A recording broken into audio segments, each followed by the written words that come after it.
So okay, just present my screen. Okay. Go ahead, go ahead. Okay, then. So you are now starting the defense of Rafael Salenti. And we have here in the committee today myself, which is the advisor, and also Professor Emmanuel. I thank you very much for taking your time to participate in the defense here and to evaluate the work. So Rafael, you are going to have 30 minutes to present. After that, then you are going to have some questions from the committee. And in the end, you are going to have a reserved session where we are going to discuss and define the result of this exam. So go on. Perfect. Thank you very much, Marcos, and thank you very much, Emmanuel, for participating. Today, I'm going to be presenting my checkpoint on a thesis, final graduation thesis for the Aeronautics Institute of Technology, which talks about reinforcement learning applied to humanoid robot learning skills. I'm Rafael Salenti, as Marcos have said, and my advisor is Marcos Massimo, and let's get to it. All right, so the contents that I've planned for you today are, I'm going to talk about motivation, context, objectives, literature review, contributions, talk about the Shapi robot, and then go into reinforcement learning and its methods, such as policy grading, actor critic, PPO, and then finally, I'm going to talk about methodology, preliminary results, and then next steps. All right, so let's talk about motivation. The motivation for this thesis revolves around the subject of robotics, and most notably leg robots. Leg robots have been the topic of extensive research in an effort to provide dynamic and efficient navigation in complex environments. And they are extremely versatile, being able to traverse terrain where normal other types of robots, such as wheeled robots, can't. And as a subset of leg robots, humanoid robotics has been one of the most sought after frontiers in current research. And as a means to collaborate with humans, where infrastructure is biased towards human-like operators. For example, think of warehouses or crash sites. But we often take for granted our human capability of being able to intelligently recognize and efficiently navigate in most environments, because designing these types of systems have been, in these types of robotic policies, have been a significant challenge in the literature. And designing autonomous systems that can reason and plan is a challenge on its own. But even still, they're constrained by the fact that the agent has to have the innate capability of interacting with its environment. So robust and efficient policies such as walking, running, and obstacle avoidance, which are natural to us, are imperative before we can approach more complex intelligent behaviors. However, with the advances in deep reinforcement learning and massively parallel computation, the pace of development has been steadily growing, and some very impressive results have been shown recently. For example, this robot from Boston Dynamics, which is shown to be doing some crazy stuff. So let's talk about the context for this thesis. Hello everyone, meet Shapi. Shapi is a humanoid robot developed by and operated by the Androids team in Aeronautics Institute of Technology. He competes in the kid-sized humanoid category of the RoboCup competition, which is an international robotics competition that aims to advance the state of intelligent robotics through challenging competitions in robot soccer. So they have different types of leagues and categories, and in each one of those, they compete in different types of environments. So, for example, the kid-sized humanoid league, this is a video of a competition here. So they have a small-sized soccer field in which 4 different humanoid robots in each team compete in a soccer match. So about Shapi's movement policies, although they are very advanced, they use model-based and zero moment point-based methods, since deep reinforcement learning methods are often very novel in the research and mostly brittle today for applications in real robots. And also, the compute requirements for training these types of deep reinforcement learning models are often way over the capabilities of most laboratories, or they have been in any case. And however, with the advances on deep reinforcement learning for robotics, especially in the sim-to-real applications and methods, and massively parallel simulation methods, these deep reinforcement learning models seem to be more and more capable of being applied to Shapi nowadays. And therefore, this work has the objective to develop and provide a robust walking and running policy for Shapi at 8 Androids, that can be applied in both simulated and real environments using deep reinforcement learning, and also exploiting different types of environments, such as not only flat, but also accidented and uneven terrain. And moreover, the work aims to provide an open source library for training and evaluation of these deep reinforcement learning models for SHAPE, with the intention of building a foundation for future work on DeepRL inside the team.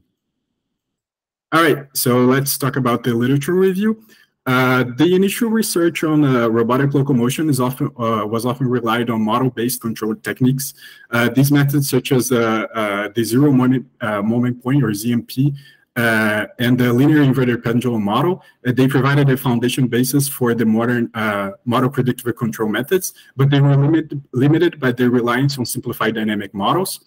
And as reinforcement learning methods slowly became more robust, methods for controlling robotic movement slowly began to be proposed. And since then, they've been subdivided in mainly 3 categories. The first category, the first usage of RL for controlling robots was used on parameter optimization. So what you had was a robot controller that was based on a classic controller, such as a PID controller, with different gains that were set by hand or by some form of optimization, and then reinforcement learning was then used to optimize the gains of this controller.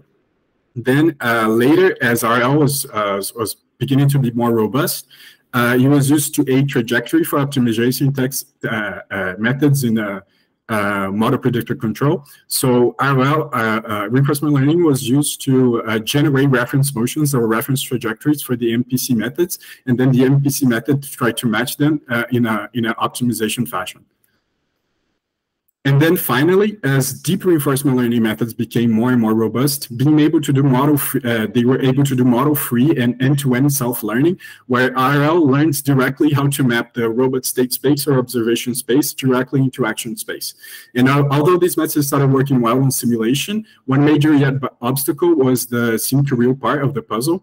And due to significant differences in the simulated environment and the real world, the robots weren't able really well to generalize outside if it's a simulated environment.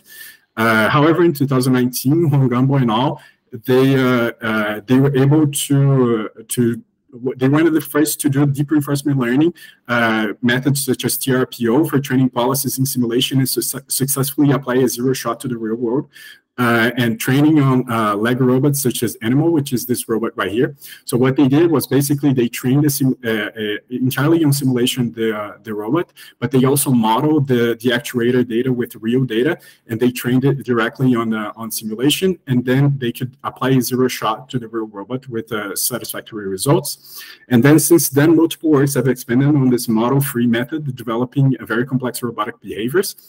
Such as, for example, here, Singh and others in 2023, they proposed a method for training entirely on simulation this humanoid robot, and then applying to the real robot afterwards. And also Lee and all in 2023, they proposed a method for training this robot called Cassie, which is a bipedal robot, to do jumping tasks entirely on simulation and then be applied to the real world.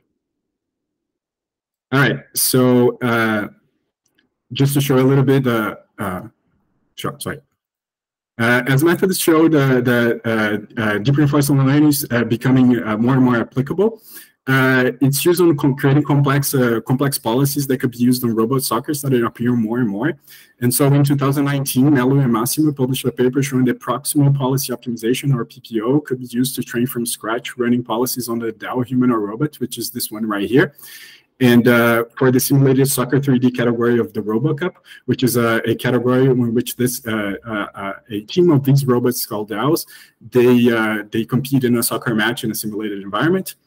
Melo and Massimo showed that they could achieve state-of-the-art results compared to previous other methods by simply doing reinforcement learning from scratch.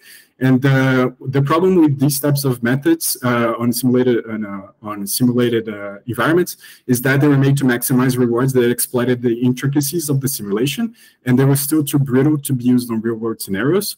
However, in 2023, researchers at DeepMind published a paper with experiments showing that they could use deep reinforcement learning to teach humanoid robots, which are about the same size and complexity as Shopee, to develop a range of highly complex behaviors entirely in simulation, and then they could be transferred zero shot to the real robots.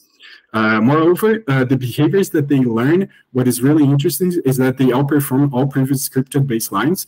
So not only they could learn a high range of complex behaviors, but they all outperform previous scripted baselines by a significant margin. So just to show a little bit the results from that paper, you can see that these robots learn a range of highly complex behaviors such as walking, balancing, but they also, what is really interesting is that they learn as well emergent intelligent behaviors such as defending, kicking, and kicking to the goal, which is pretty cool. So the contributions for this thesis, these are planned contributions since the actual contributions will come in November when the final paper arrives. We plan to contribute to improving the shop's walking and running policy for the humanoid kid size category. Secondly, we plan to contribute to the literature and deployment of deep reinforcement learning methods for humanoid robots with scarce resources such as Shopee and other RoboCup robots. And we aim to also provide a comprehensive open source library for training general humanoid behaviors with reinforcement learning. Okay, so let's talk a little bit about Shopee. Shopee is, as I've said before, this little fellow right here is developed by Eaton Droids and the Autonomous Computer Systems Laboratory, also known as LABSCA, at Aeronautics Institute of Technology, and it's designed to compete in the RoboCup humanoid kit size category. Shop stands at about 420 millimeters tall, 530 with football boots. He weighs about 3.9 kilograms, and he has 20 degrees of freedom, in which 2 of those are in the neck, 3 in each arm, and 6 in each leg. So this video shows a little bit of all the different degrees of freedom that the robot has. All right, so for each of the joints in Shopee, he has a Dynamixo MX28C servo motor that is used to apply the torques that actually move Shopee with an embedded position controller. And to translate this concept into a simulated environment, we use a policy network that here is represented by a neural network that takes the inputs from the command. So it takes an input command that's given by the user or a set of defined commands, and also the observation space from the current state of the robot. And then he outputs the desired or the target actions, the target positions of the robot. And then these target positions are then passed through a low gain PD controller that then translates these positions into torques that will be applied to the servo motors and then control the joints of the robot. And then this feedback loop works to control the robot in a feedback fashion. What is really important to know here is that the frequencies in which the network and the controller work are different. So by a design constraint, the PD controller works at 1,000 kilohertz. And usually what it does in the simulation is that it matches the controller frequency, the network frequency matches the controller frequency. But the problem with that is that if we do 1,000 kilohertz inference in a neural network inside the robot's main computer, what we do is we overflow basically the computer that is also used to several other tasks. So what we do is that we define a restrained frequency for the network, which is defined as 50 here. And we basically simulate 20 times more the controller than we simulate the network. This ratio between the controller frequency and the network frequency in the literature is called decimation, and in our case is set to 20. All right, so knowing that, let's talk a little bit about reinforcement learning. The simplified idea of RLL is that given an agent in an environment where it perceives a reward signal based on the states where it finds itself into, its goal is to maximize the cumulative sum of all rewards during a given episode. Okay, so what does that mean? So let's imagine that we have an agent. that's embedded in an environment in which he acts always accordingly to a policy pi. In this case here, we say that the policy pi is a stochastic policy, so the action is sampled from the policy, but the policy, it can also be not stochastic, and it can be always a direct correlation. The problem here, so the thing is, at a given state, the ST, so we're starting state ST, our agent will perceive an observation of the state called omega.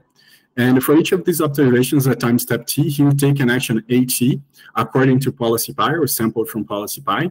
And as a consequence, the agent receives a reward RT, an immediate reward RT, and the environment then transitions to the next state ST plus 1, repeating the process now.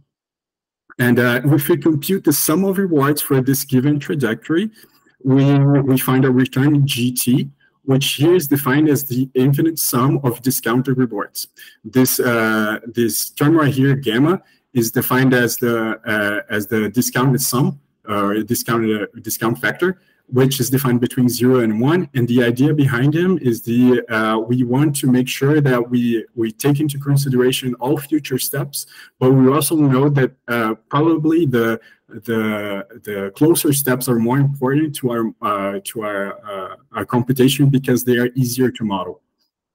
And to evaluate the quality of our policy pi and maximizing this expected return, we define a value function. The value function has two variants: the state value function, the action value function, and the state value function computes the expected return of our agent that starts at state S, and then always acts according the policy pi. And the action value function computes the expected return of our agent. If he starts at state S, he takes a random action A, and then he acts according to policy pi forever. Our goal then is to find the optimal value function that maximizes the expected return if the agent acts according to our policy. So here, the optimal value function V star is the maximum over all policies of the expected return. Another useful function to compute is the advantage function. It's used in several other methods, such as PPO, because the advantage function computes how much better a policy pi is to take an action A as state S over randomly selecting an action. So if the policy is not optimal, there exists a state action pair with a positive advantage, which indicates that if we change our policy in that direction, it will result in a more advantageous policy.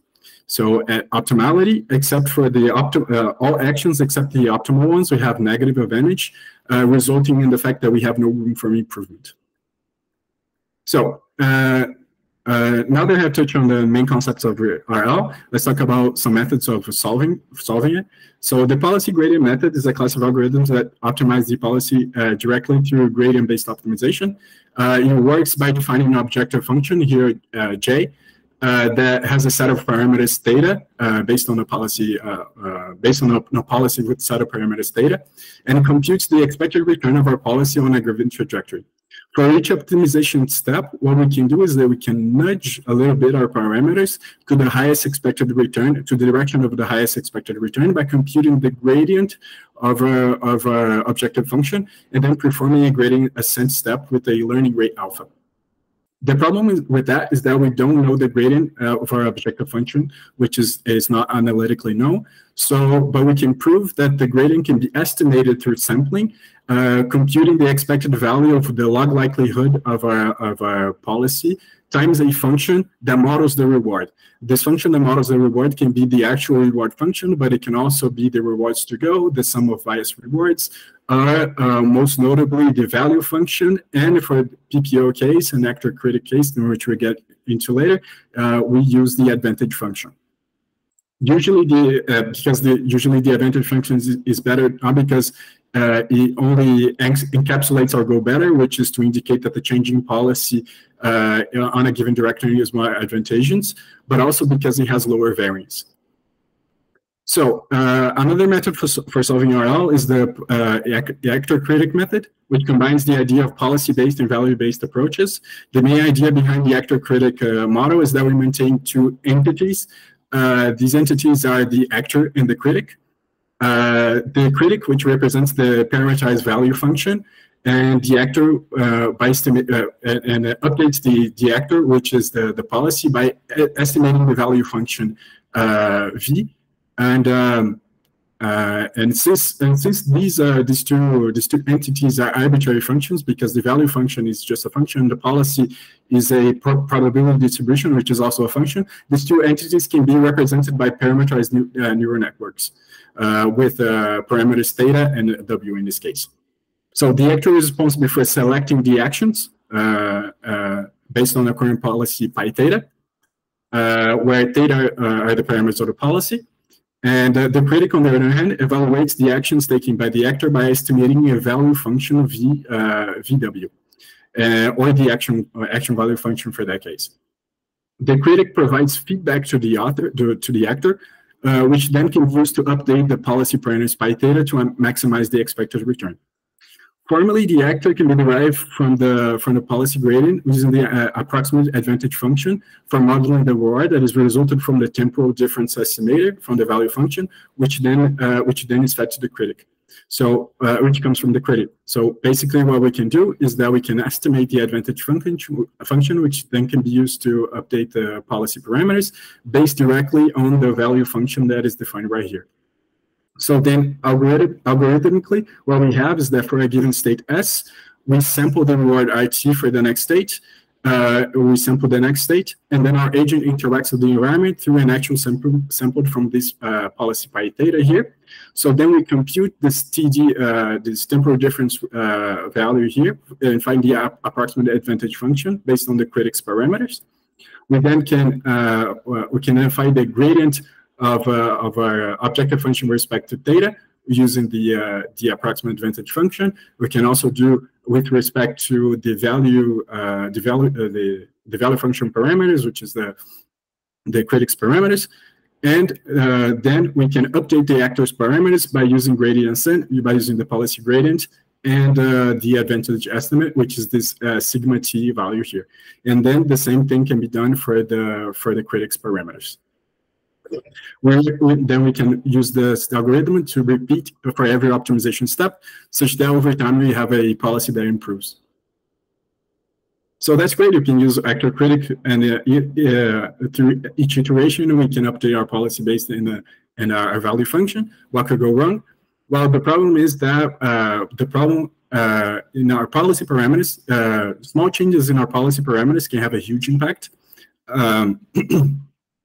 So a single bad step can collapse the policy performance. This makes it very dangerous to use large step sizes with vanilla policy gradients. And if we try to fix it with smaller step sizes, the problem there is that the training times become too slow to converge to a satisfactory policy in a given time frame. And to solve that, proximal policy optimization, or PPO for short, slightly alters the objective function, creating what is called the clipped surrogate objective function. And the idea here is that to avoid policy collapse, we force the policy update to be such that the new policy is not too far away from the old policy. That is to say, we want the biggest ratio of improvement possible in our new policy compared to the old one, so this ratio right here, but it can be such that it surpasses a given hyperparameter epsilon that is defined here.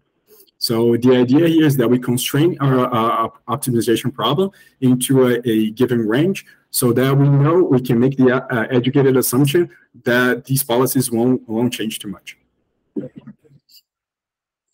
All right, so let's get into the methodology for this thesis. So for our simulation and training framework, we use the ExactGym framework, which is a high-performance physics simulation designed by NVIDIA, especially for robotics and reinforcement learning applications. The big difference with ExactGym compared to other simulation frameworks is that it uses the whole RL pipeline inside the GPU. Compared to other simulation frameworks, they do both the simulation and the observation reward calculation in the CPU, and then it's transferred to the GPU for the policy grading optimization. And the difference is that ExactGym does everything on the GPU, making sure that the simulations can be done massively in parallel, and also there is no time wasted on data collection and data transfer. So in the end, we get massively parallel training and rendering, just like this. So this is a paper called Learning to Walk in Minutes Using Massively Parallel Optimization that uses TG-1 to train policies for different types of robots. So you can see that it's able to render and train policies all at once for a huge quantity of robots. So talking about the Markov decision process of this problem, we have a state space, or in that case, an observation space of a vector size of 72, which is divided into the base linear velocity, the base angular velocity, the projected gravity, which is basically the projected gravity base with respect to the base of the robot, the input commands, all of the degrees of freedom positions that are scaled. In this case, we have 20. And also for the degrees of freedom velocities, and the previous actions, giving us a total state space of 72. And our action space is the 20 degrees of freedom that we have in all joints. So neck, shoulder, elbow, hip, knee, ankle, and for each of the sides, so right and left. The transition probability is encoded in simulation. Since we're doing model-free reinforcement learning, we don't actually know it, so it's encoded in simulation.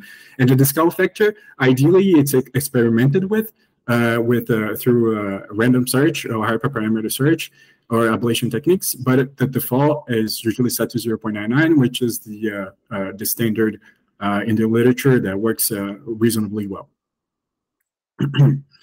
And then finally, the reward function, we divide it in several components that translate the desired effect. So we have components for tracking commands, keeping balancing, moving smoothly, and limiting joints.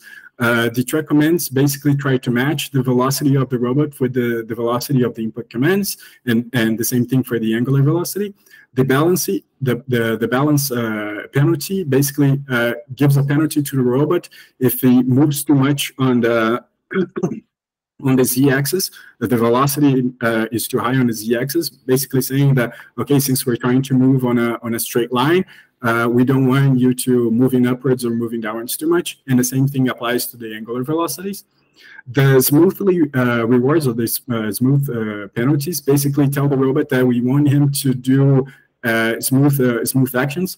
This is very important for the sim-to-real part afterwards, because we want since in simulation you can do basically anything, we want to make sure that our actions, that are the policy outputs, are as smooth as possible. So when it comes into the real robot, it doesn't break the robot as soon as it's applied.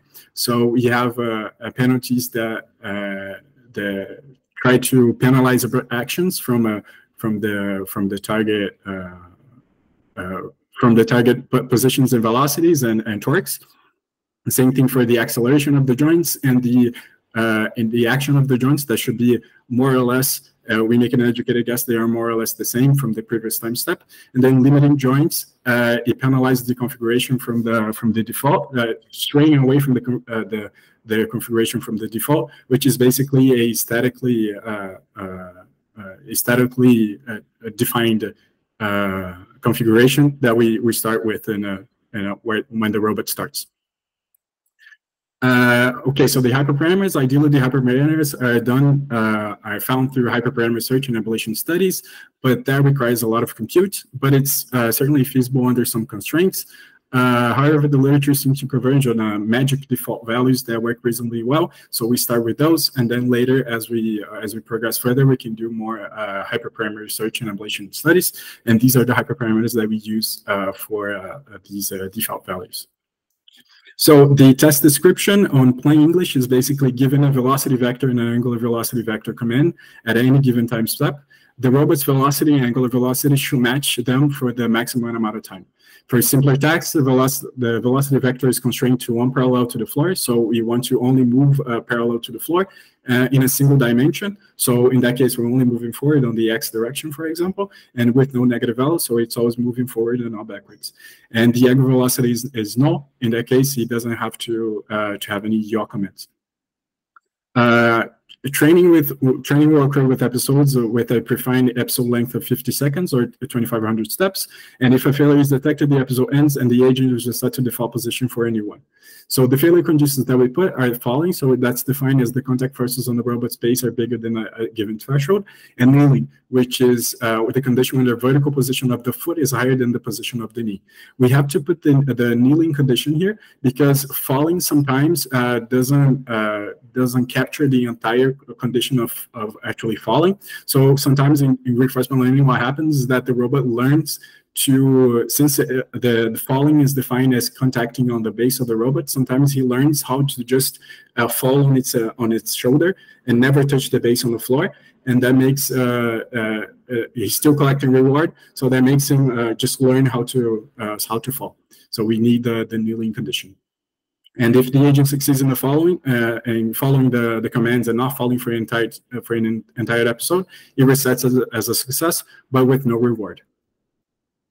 All right, so let's go into some preliminary results. For the past few months, we've been doing some debugging runs that have shown a few bugs, but we've already fixed them. So we have some, we fixed an issue with the decimation, some inactive joints that were fixed. And before the decimation, the maximum simulation times was 20 times smaller because we basically had to run the simulation 20 times more to compute for the fact that we have a different frequency for the controller. And so what Shopee did was he learned how to fall for the first 2.5 seconds of the simulation. So that was the preliminary result on the debugging runs. And then later, we did some training runs that were done successfully, but they were done only for debugging purposes. They were only done with the tracking rewards. So they're only basically collecting rewards for following the input commands.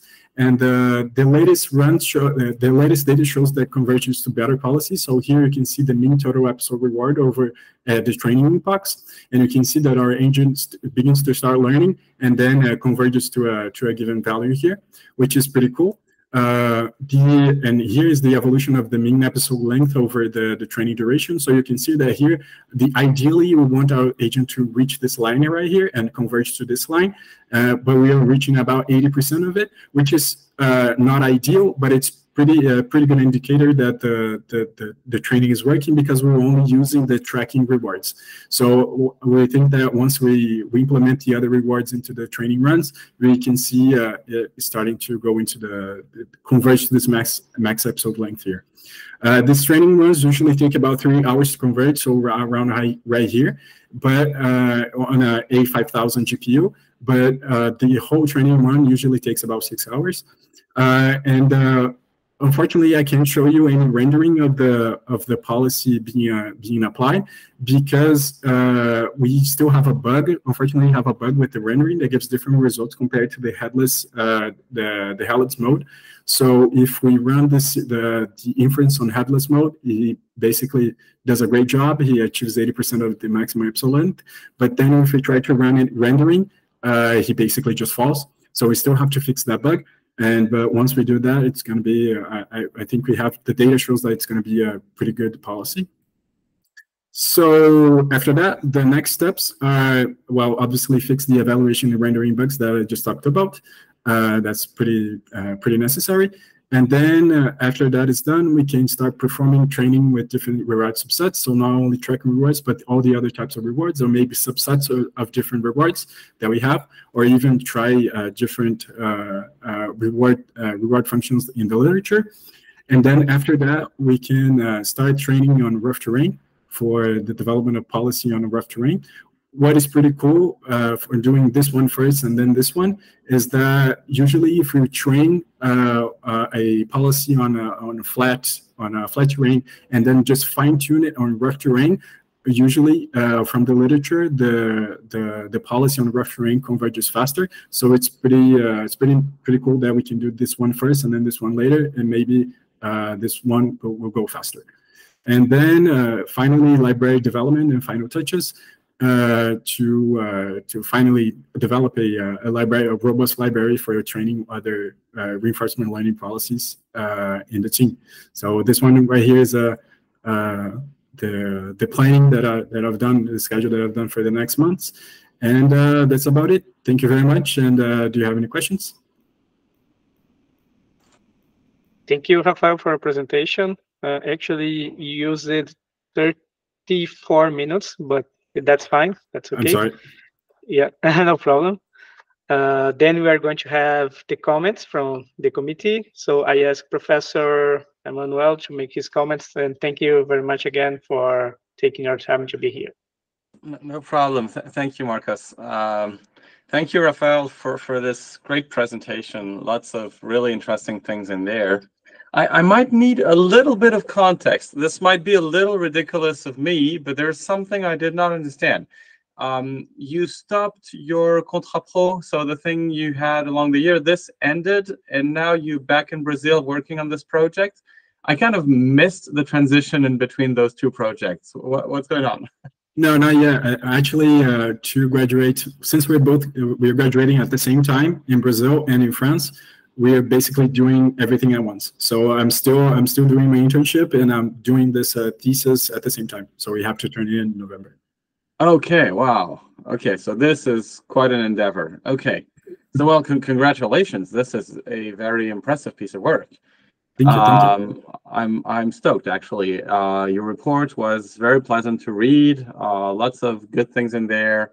Obviously, I do have a few questions, but I'm really congratulations. I'm very, very impressed.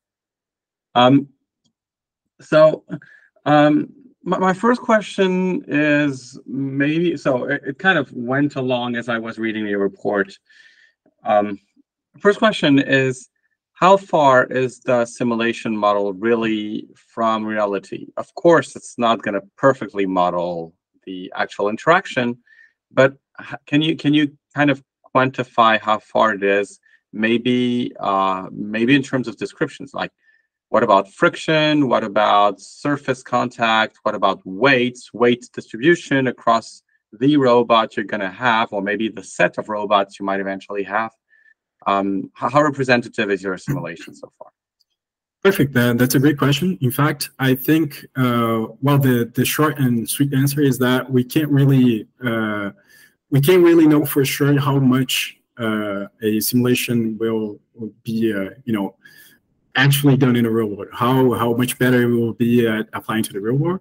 But the thing is, you have a set of a very high range of parameters that you can choose from to model your simulation. So you can choose your friction parameters, you can choose the gravity, you can choose a bunch of different parameters that even us as robotics researchers don't know about, and you can try different things out and see what applies best to the real world. So, for example, one of the main idea today that solves the problem of the sim to real problem is actually not touching the simulation at all, is actually doing random search and domain randomization over all possible parameters of the simulation. So we don't actually touch it, give it a specific value for the friction, for example. We're just going to run a randomization over all possible parameters that we think are applicable in the real world. And then the idea is that we train enough our policies such that it learns to generalize to any type of a friction, for example. It's very interesting. Actually, what you just said is something that I kind of repeatedly came across recently. So as you know, my research is fully in reinforcement learning, and I'm only a lazy roboticist. Like, robots are good for people who know how to manage them. I don't, and I concentrate on the RL part. And so, and I have so much respect for the people who actually work with robots, because they actually do something I cannot do.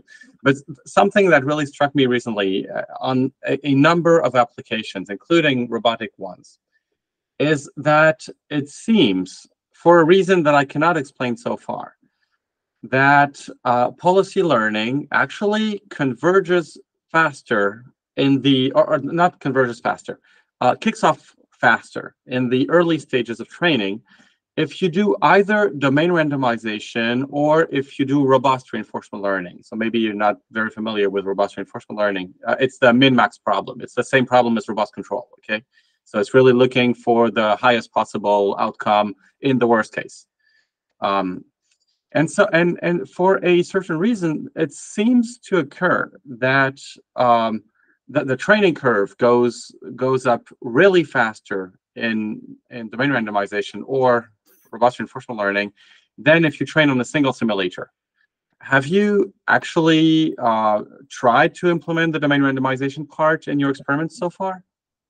Yes, in fact, we've debugged the part of domain randomization. In fact, just to give a little bit more context, this thesis is actually a continuation of a project that we did with the Geppetto group in LAS CNRS. So what we did there was we trained a reinforcement learning model for a bipedal robot, which is called BOAT. It's a smaller robot with it's less complex, but the idea was that we trained a reinforcement learning model and then applied to the real robot that was there. And we successfully did that through domain randomization.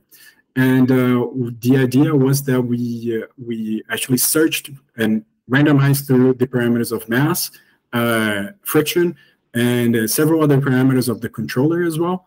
And the idea was that we're going to train over all these possible parameters because we don't know for sure what's going to be applicable in the real world. And it successfully did that. The policy wasn't really what we expected to be on the real world compared to the simulation. It's obviously going to happen, but still it's pretty impressive to see what we can do by just doing domain randomization. Indeed. Another question is, have you kind of played around with your network size? Yes, we played around with the network size in the previous project. And the thing is that we didn't see any difference. We don't know yet if it's just because the state space was so small or the action space was so small that it didn't make it a big of a difference. But maybe if we expand, so we're gonna in this thesis we're gonna expand then to have a rough accidented terrain, and for that we're gonna need observations of the around the robot, and for that our observation space is gonna increase. And I conjectured for that we're probably gonna need a bigger network size. Possibly. There's also another good reason for having a larger network size. It's really convergence, actually. Kind of counterintuitively, larger networks tend to converge faster, tend to avoid, local minima, pitfalls. There's a recent paper, like super recent, about an architecture that is like really deep and really large. And it seems that it does generalize better and converge faster, and that you don't need so much of engineering around your network, just make it deeper, So that kind of takeaway message is actually very interesting because it's kind of counterintuitive at the same time. I do have lots of other questions, but I'm going to concentrate on a couple of them. I had a lot of technical questions as to the choice of the state or action space variables and so on, but I'm just going to forget about those for now. There was one question that is always kind of very frustrating for me when I see that type of work, is that there's actually a lot of engineering that goes into the design of the reward model. Like you have those 4 different parts in your reward model, and you had to tune the coefficients and find the correct expressions and actually find even the correct variables to put in there. Because, for example, your action is a position, but the output of your PD controller is a torque. And originally your instruction was a velocity. And eventually what you're comparing in your reward model is a velocity as well. And it all makes sense, physically speaking. But it's a lot of engineering. So I wonder, do you think we can come up with some sort of specification of reward model that doesn't require the roboticist to actually think about covering every corner of the possible behavior space overall? What do you think? It's a very open question. No, absolutely. I think when I designed the reward function to have different components, what I did was, okay, I'm not thinking about using all of them. I'm thinking about maybe taking a few components and trying things out, doing some random search over them to see what's better. Based on the research, based on the literature about controlling robotics, humanoid robots with deep reinforcement learning, the reward function doesn't really change too much. It's always like this. It's always, let's match the velocity vector, let's match the angular velocity, let's give a penalty to smooth motions, to emphasize the smooth motions, but it doesn't change too much. What I've seen, however, from the latest research, and that's to say 2023, 2024, is that they started using way less reward functions. That's to say, just use tracking rewards and just really sparse rewards, and they just train for longer. And I think that's like a common theme in the current research, and that's something that's technically feasible, and I really want to try out as well. Because from as you said, it's a huge engineering work for something that's too constrained. I think basically we're not really teaching the robot how to walk. We're just teaching the robot little hacks on how to walk. So that makes a lot of sense. What are you saying? Cool. So I'm really happy to keep on following what you're doing in this project. Really, actually, one of the things I thought during your presentation I didn't notice in the report, but the A500 you're training upon is the one on your laptop? Absolutely, absolutely not. I actually have a subscription to a thing called Paperspace, where you have access to cloud GPUs for like $8 a month. So I basically just train there. Okay, if you do need compute in Toulouse, there is some spare compute in my lab. So really, you need okay, that'd be awesome. Yeah, and I'm happy to help on that. I think that you probably already have a lot of things already on your hands, but you know, in case you need it, feel free to ask. No, absolutely, yeah, that would be such a great help. Thank you very much. Okay, so I'm gonna stop there for my questions. I've asked too many already, and I think this is really interesting work. I'm very curious as to where you're going from there and what we're gonna learn with that. So thank you very much, Rafael. Thank you, Marcos, for inviting me. I'm actually super happy to sit on this jury. Thank you very much, Emmanuel. That was great. Thank you very much for the comments. So I tried to take notes of everything. Then later we're going to discuss with Rafael to implement everything in the thesis. So first of all, I want to congratulate Rafael for the amazing work. He did everything very fast. It was very nice for me because he has previous experience with Isaac Jean in reinforcement learning because of some projects that he was doing in Superho. And for me, it was really good because of Isaac Jean. I privileged, so our group does not have experience with Isaac Jean. It's something that we have been considering to use for some time, but it's amazing that he has his experience and he was able to port the simulation model we had from Chappie to Isaac Jean. And it's nice that he's already getting some results. About the comments, so I got really interested about robust reinforcement learning. It's not something that I knew about previously. So I'm actually a guy that comes from control theory. So Professor, if you can send me some literature about this, that would be very nice. I can send you an email about that. So yeah, I think this is like a big issue in reinforcement learning right now, especially for robotics or anything that needs to be physical in the end, because you find policies that work really well in simulation, but then if you change anything, it just breaks. So it's really good if you can send me some literature about this. And I also got interested in the paper that you mentioned about using large neural networks. Was that for reinforcement learning, this work, or yes? And I'm not exactly sure. I came across it today, to be honest. So okay, like nice. super recent, and it's I'm not exactly sure. Like, let me put it in the chat. It seems super interesting. Just it almost looked like a pun originally. That's the thing.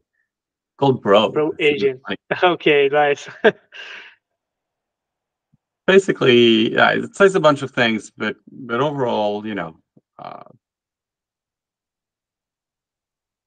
Anyway, Yeah, it nice. says make bigger network, do regularization, do optimistic exploration. So simple stuff that we know how to do, you know.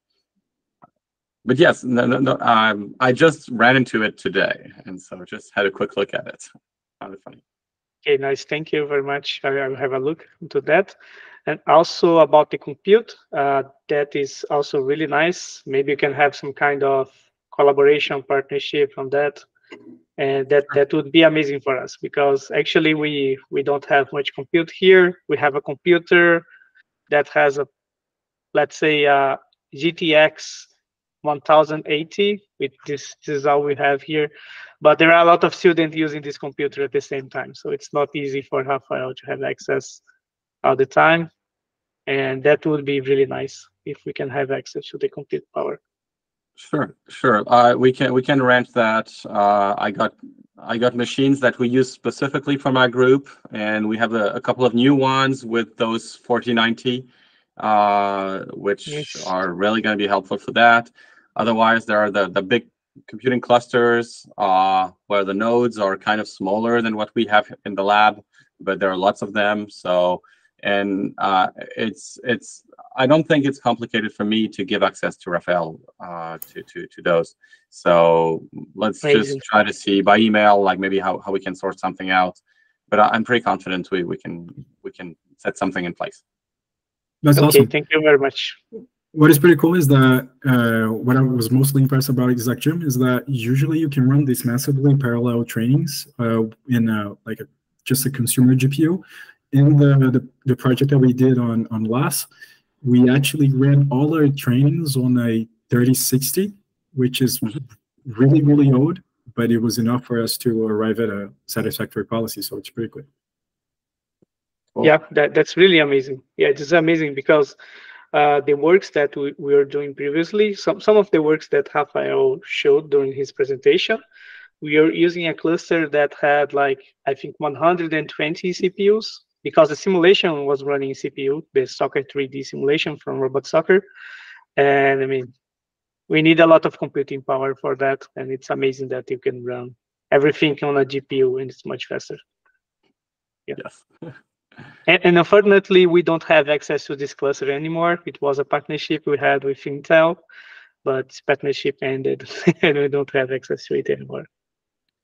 So I need to check. I might still also have a couple of hours on the regions compute cluster. I have to check how many hours I have left for the team. But the last time I checked was like 2 months ago, and we still had quite a bit of spare for the year.